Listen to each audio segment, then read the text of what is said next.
Welcome to the Evergreen Thumb, your go-to podcast for up-to-date research-based horticulture and environmental stewardship knowledge to help you grow and manage your garden. Produced by Washington State University Extension Master Gardener volunteers and brought to you by the Master Gardener Foundation of Washington State. I'm your host, Erin Hoover, a WSU Extension Master Gardener since 2015 and a certified permaculture designer and modern homesteader.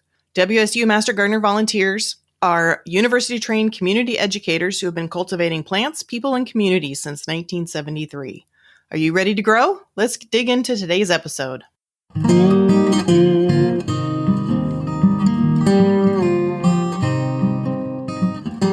A teaching professor of horticulture at Washington State University. Previously, he was the Green Infrastructure Maintenance Manager for the city of Denver, and before that, he was a University of Illinois Extension horticulture educator.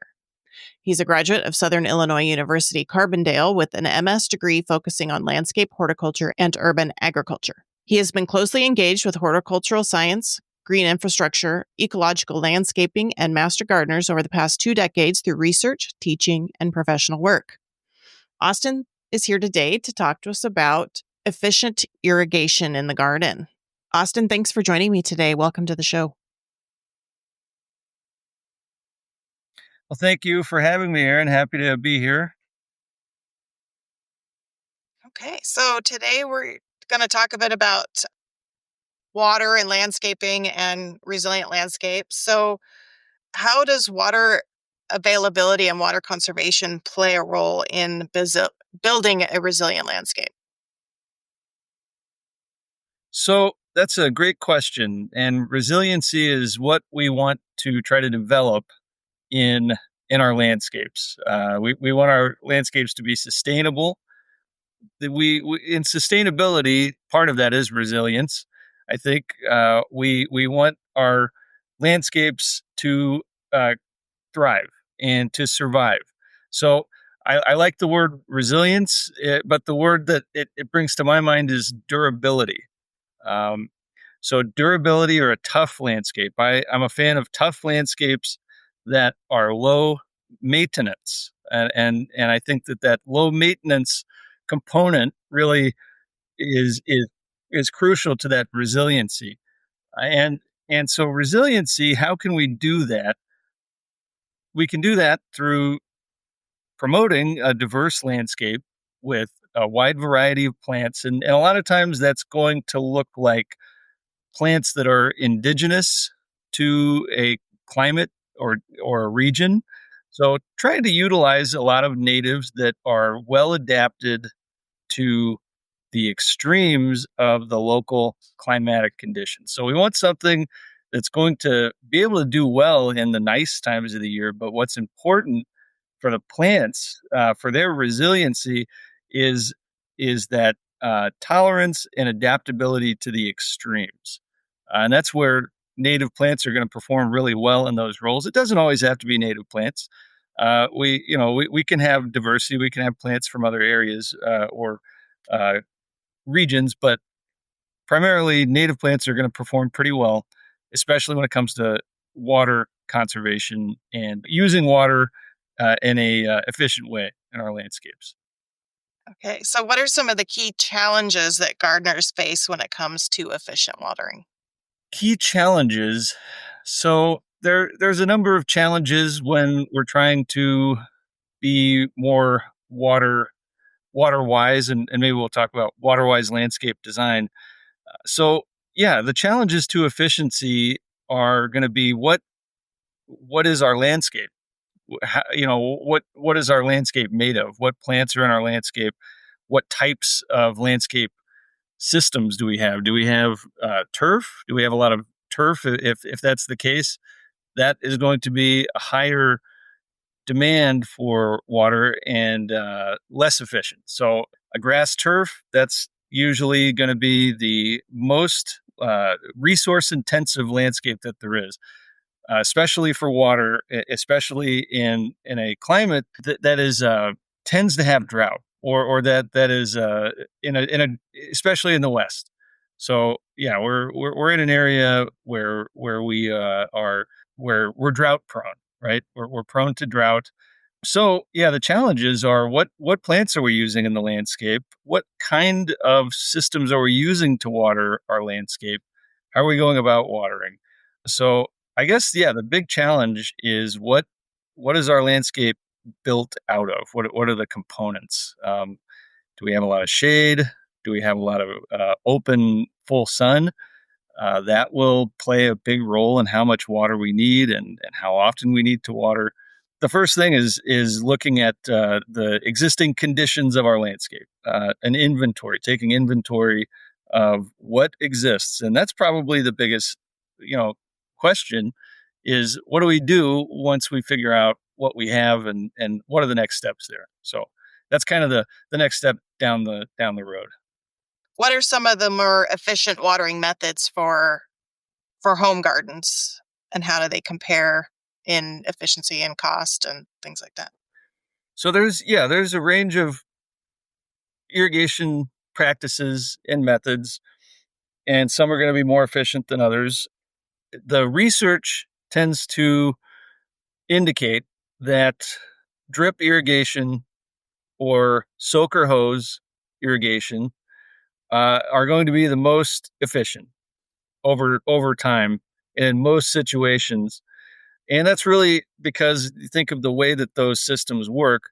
They're delivering irrigation water directly to the roots, or at least directly to the soil.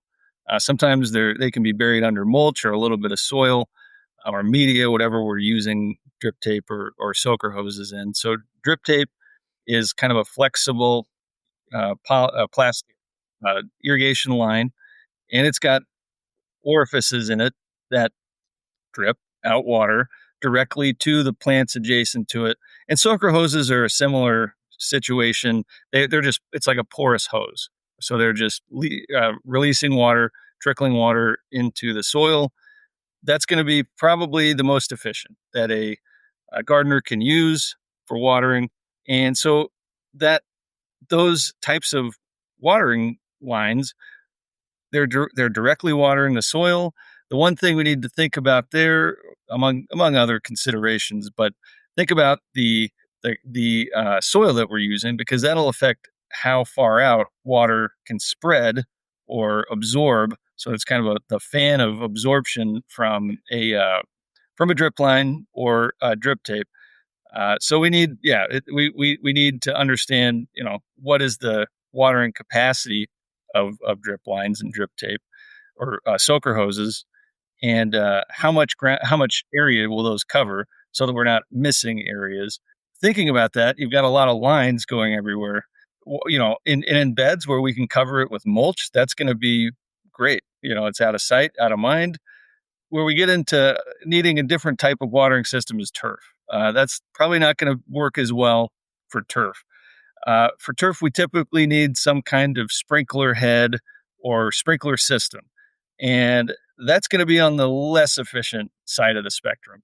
That's going to be where we're losing more water to evapotranspiration because that water is flying through the air. So, depending on the time of day, how hot it is, you can lose a significant amount of water from a sprinkler system just to evapotranspiration from it evaporating in the air and on the ground. Once it hits the ground, it can just get, you know, sucked back up into the atmosphere before it can get to the plants. So that is kind of the reason that sprinklers are a little less efficient. So, but it depends on the application. So there are situations where you can use both. You can have kind of a hybrid model where you have drip and you have sprinklers, depending on what you're needing to do with it. Generally, yeah, the more efficient side of that is going to be drip tape, soakers. Now, if it's a smaller area, like a smaller bed, we could probably get away with hand watering. We're probably going to hand water containers too, like hanging baskets, pots. We're probably not going to have some kind of emitter going into a container unless we're really fancy. But yeah, hand watering for those is going to be fine. It just depends on the amount that we're hand watering. It can be time consuming. And there's other things if we don't have drip tape or we don't have sprinklers. We can use water bags for trees. That's a easy solution. Those are widely available. It's just like a water bladder that you fill and kind of wraps around a tree. So that can provide water for a longer period of time. So yeah, on the range of efficiency, I would go towards drip tape or soaker hoses if you can. So I'm curious for small orchards. Like we have a small hazelnut orchard and it's about, I don't know, 8 or 9 trees. But I usually water overhead with a sprinkler just for the sake of the effort involved because we're worried about running drip lines and mowing and things like that. So is that kind of the best option in that scenario, or is there other options?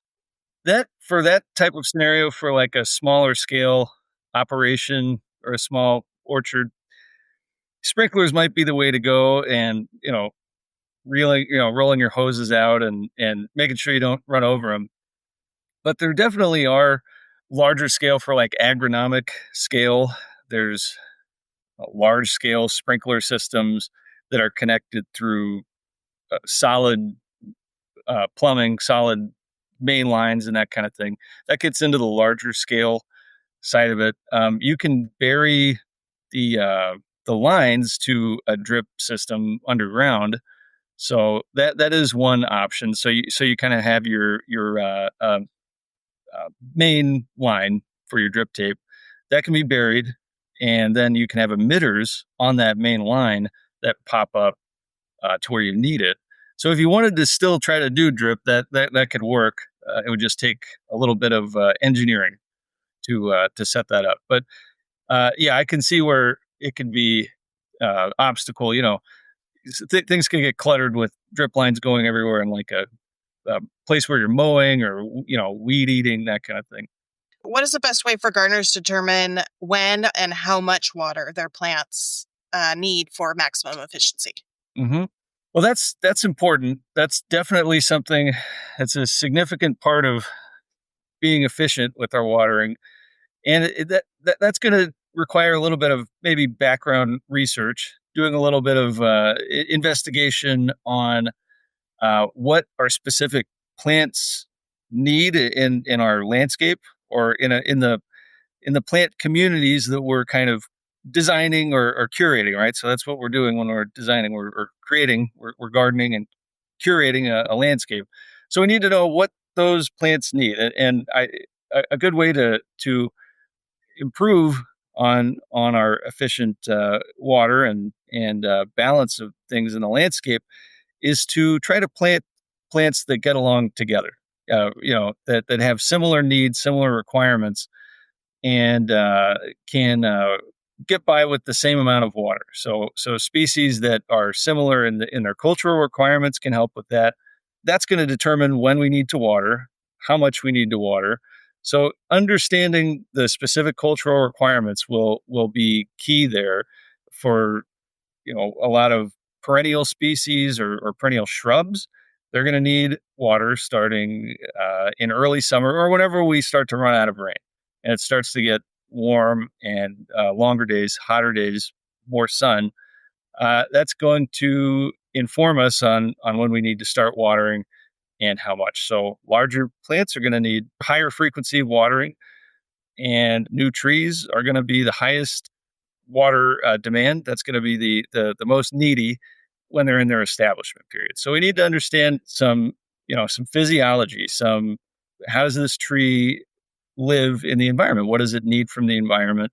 What how does it survive? And it's if we can even go back to its if it's native, we can look at its ecosystem that it naturally adapted to, and we can look at that to inform us on the watering needs of that type of plant. Is it from a more dry environment? Is it from a more riparian, maybe?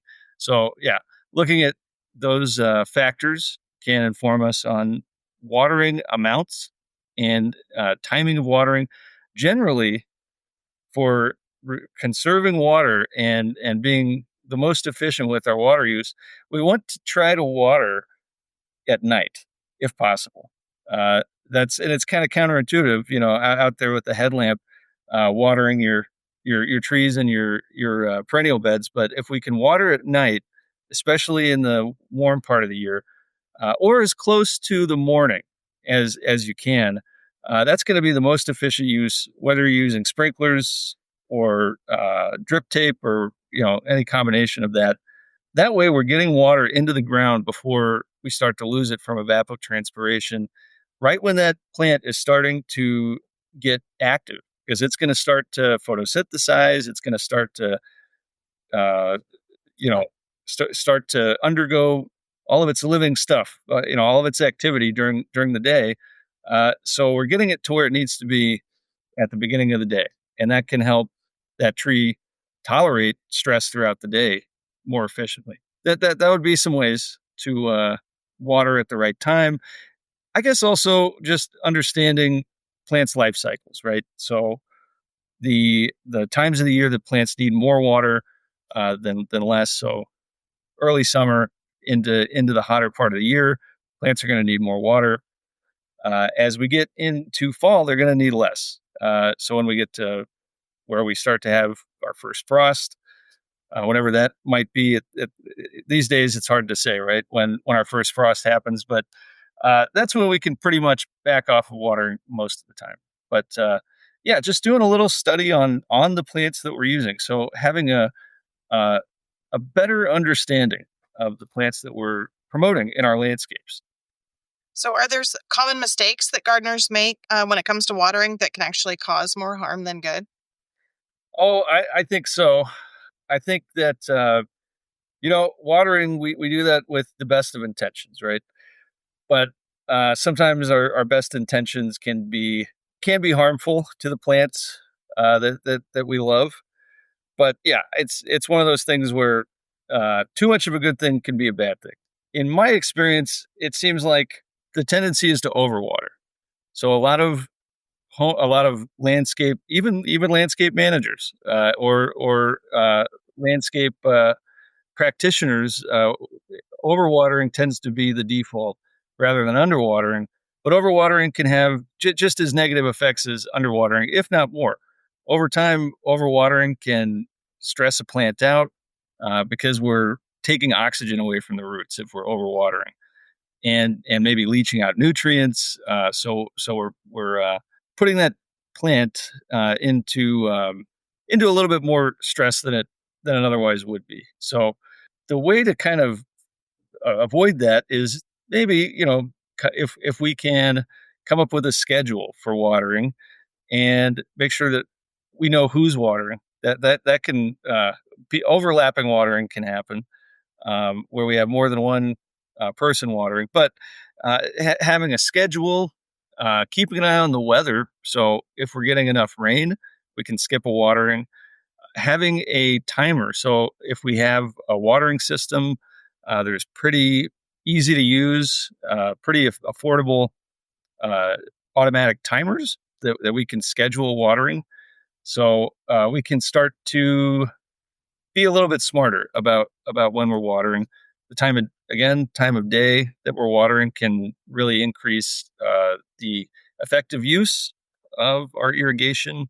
And you can take it a step further if you want to get very advanced and you want to get into some technology. You can use moisture sensors. So it's just like a little moisture sensor that you can get. They range in price. Now you would have to have some kind of smart watering system or control unit to connect this to. But if you wanted to, you can place moisture sensors in your soil. And so when I worked for the city of Denver, this was something we were getting into, and our planters was using moisture sensors to then adjust the amount of water that the watering system delivers based on if we got rain or if we didn't get rain. So we have basically set a threshold of the level of moisture that's being monitored in your planting bed or in your soil.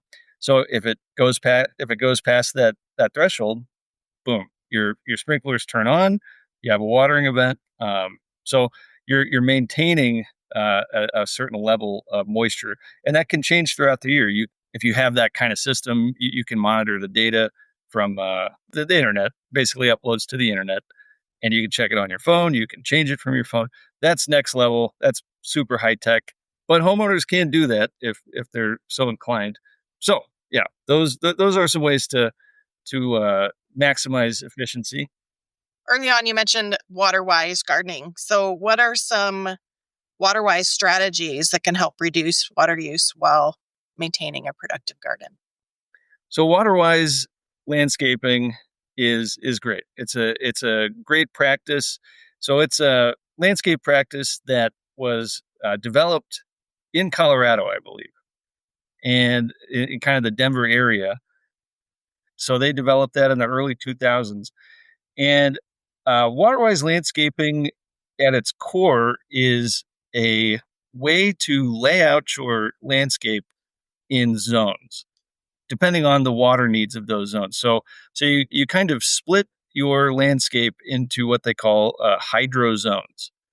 And in each of these hydro zones, you want to design it so that whatever plant material you have in that zone has more or less the same water needs. So zone one, that is defined as like the most visible part of your landscape. So maybe that's like the front part of your house, where you got your curb appeal, or maybe it's more of a amenity part of your landscape. Maybe it's out by your back porch, where you got the barbecue, where you spend a lot of time outside. That might also be zone one. It's the highest use, most high visibility, where you want your most pretty visible plants. So you can have a little bit more water need there. That might be where we have our turf. If we need turf in our landscape, that could be where we have turf. So turf would be zone one. Then you have zone two, which is like that next step in the water needs. So that might be an area that we don't use as much, that we still want to have some plantings in. We want it to be landscaped, but the question is, does it need to be turf? If there's a part of our landscape that we rarely ever use, or if it's just to look pretty, we need to consider that maybe turf isn't the best option, or it isn't the most efficient or the most cost effective. In those situations, we a way to think about this is flipping the the conventional landscape design idea of creating isolated planting beds in a vast sea of turf. So we want to flip that and start to create a vast sea of woody perennials and trees, shrubs, ground cover, native plants, native forbs, and mulch in those areas, and then maybe we can still have islands of turf, rather than the turf being the dominant feature. So in that second zone, we're trying to see if we can remove even more turf. Third and fourth, so it depends on how many zones you can have, as many, 0 to 5 zones, but in generally 3 to 4, that's going to be the driest area of the water-wise landscape in this design approach, where we have more xeric plants. So plants that maybe are more adaptable to a desert type climate, like prickly pear, something like that. Cacti or ornamental grasses are also a great option for that very dry zone. And that's like on the side of your house, around utilities. It's also great to plant around utilities to increase your energy efficiency. But yeah, those areas, they need the lowest level of water. So that's the basic foundation of water-wise landscaping, is dividing the landscape into different uses of water. Overall, though, a great tip there is creating shade. So by creating a shade canopy in an understory, we can plant a lot of things that maybe wouldn't do so well in full sun, maybe part sun, part shade. So it opens up some other possibilities. I love shade gardens. I think they're a great part. They're a great component of any landscape. A great place to hang out in during the heat of the day. But as far as our energy use, our resource use, it's going to dramatically reduce evapotranspiration in that understory. So water will stick around for longer, and it's going to cool the environment all around those the trees that we're getting shade and everything from. What are some of the ways that home gardeners can harvest and reuse water on their property? That's another kind of component of water-wise landscaping is trying to recycle water or capture water as much as we can. Rain barrels are an easy way to do that. So you can connect rain barrels to your downspouts or your gutter. Either way, you can use like a rain chain to connect from your just directly from the gutter on the corner of your roof into a rain barrel to collect rain, or from your gutter, either way. And you can do it on any corner of your house where there's runoff from your drainage systems. Great way to store, save water that you can then reuse for watering. There are some other, let's see, there's rain barrels, there's, well, rain gardens. That's kind of a whole different topic of discussion. Rain gardens are kind of short circuiting the drainage that would otherwise go into stormwater management systems, into gray infrastructure, storm sewers, basically. So you're catching that water in a in a design part of your landscape that's kind of got a dip in it, so it's a bit lower than the surrounding level of your landscape. So it's a kind of a bowl, and you can catch water that way. There's a lot more to rain gardens than that. I could talk about rain gardens for another hour, but yeah, you utilizing some stormwater kind of management systems like that. Cisterns are a thing that houses used to have 100 years ago, which are just underground water storage containment systems. And so, yeah, people used to collect as much water as they could when it was available and use it for any number of things.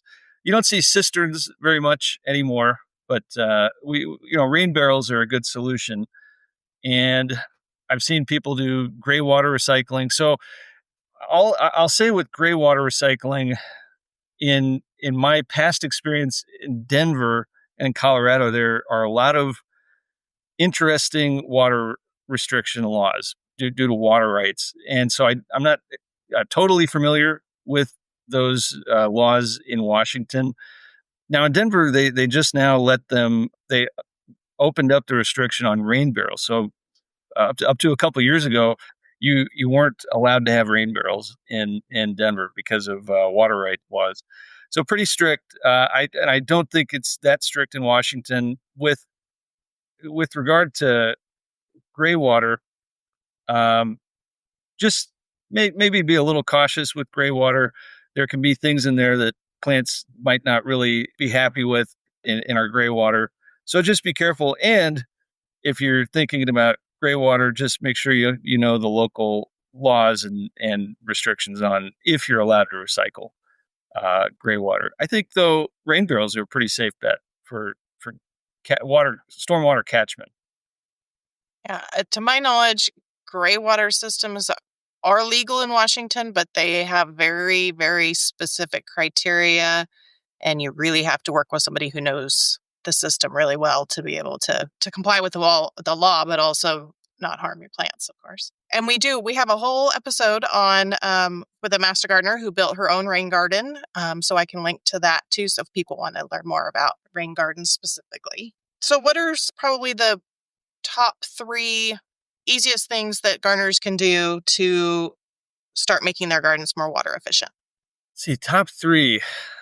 Well, I think the first step there is going to be assessing the current situation of our landscape. What's our current situation, so that we have a clear understanding of what we can improve and where we can improve.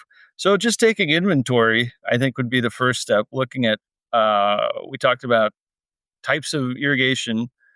How do we get water to our plants? Is there room for improvement there? And some of these can be experiments. We can try out a little bit, kind of trial and error, see what works. So we can try that. We can try a little drip tape somewhere. Once we have an understanding, though, so once we have some information, then we can start to look at can we use water-wise landscaping designs, or can we use water-wise landscaping guides? So there's a lot of guides for municipal water-wise landscaping programs now. Spokane, City of Spokane has a program, so they have a lot of great information and planting guides on what types of plants will work together in different parts of like we talked about hydro zoning. So they have plant palettes that'll work together in hopefully successful designs in your landscape. Looking at soil, so taking a look at what kind of condition our soil is in, if there's room for improvement there. I will say that mulching is one of the best things we can do in combination with the way that we water and when we water to help retain water in the soil. And it kind of goes hand in hand uh, using, and when I say mulch, I'm referring to natural wood mulch. So I'm not talking about rock mulch or synthetic mulches. I'm talking about natural wood mulch. Um, and so using mulch has so many benefits, like retaining water, but it also helps build soil structure and over time feeds the soil. So as that mulch naturally decomposes, it it will add organic matter. It'll build organic matter in the soil, which creates better porosity, better drainage, better nutrient holding capacity. So all those things will be better for our plants, help them establish better root structures. Uh, So yeah, that'd be maybe the next step. Third, let's see, just look at the plants that we're using. So selecting plants that are adaptable to the extremes, like I talked about earlier, adapting to extremes. So looking at native plants where we can, and a great place to find information on native plants is botanic garden websites, extension, definitely. And again, yeah, the if we can find the xeriscaping, which is pretty similar to water-wise landscaping. So finding those guides, if our city or our town has a water-wise program, there's a lot of great resources that can kind of lead us in the right direction on there. So getting as much information as we can, learning about our landscape, learning about the plants in our landscape. I think fourth, fourth thing we can do again, creating a canopy. So creating layers of our landscape, creating an understory will have a lot of benefits for especially in waterwise landscaping. All right. So we'll try to link to some of the WSU resources on waterwise gardening in the show notes as well. Do you have any final thoughts about waterwise gardening and water efficiency? Just that it can be an iterative process, something that we keep working at and try to improve on, and diversity, plant diversity. So trying to get a wide range of different types of plants in our landscape that are similar in requirements and similar in their needs, but that have those qualities that we're looking for, that where they're tolerant to not only drought, but they're also tolerant to maybe being inundated in water for a little bit, intolerant to the more frequent extremes in weather that we have. And by doing that, we create kind of, you can think of it as creating a strong team with different attributes. So different plants are better at some things, but worse at others. But overall, if we have diversity, that's kind of hedging our bets, right? Uh, if we have a really nasty weather event, a long drought, some things may not work very well. We may have to look at the landscape because we have diversity. We can say, well, this is doing great. This over here, not so. My hydrangea, it's suffering. Let's look at some alternatives. So having diversity is good. If we lose something, there's more to replace it.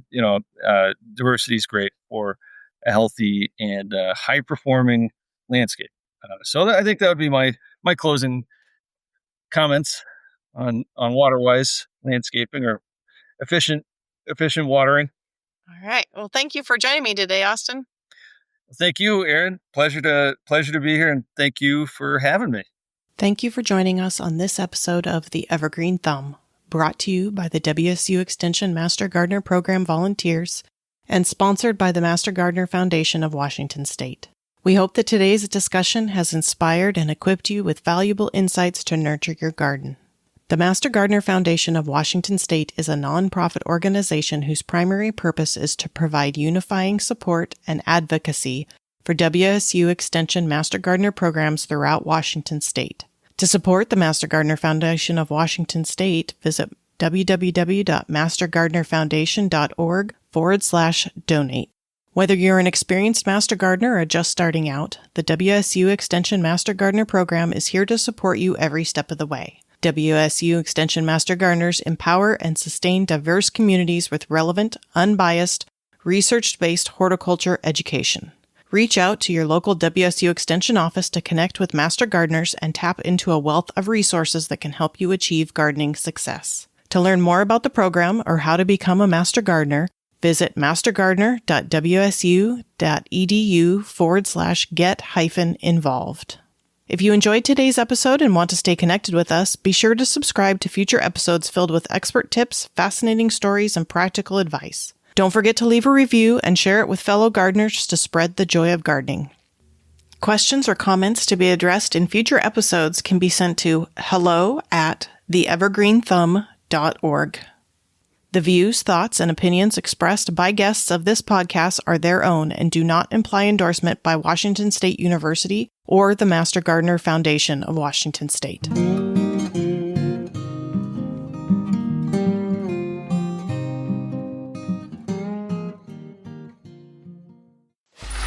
Free audio post-production by alphonic.com.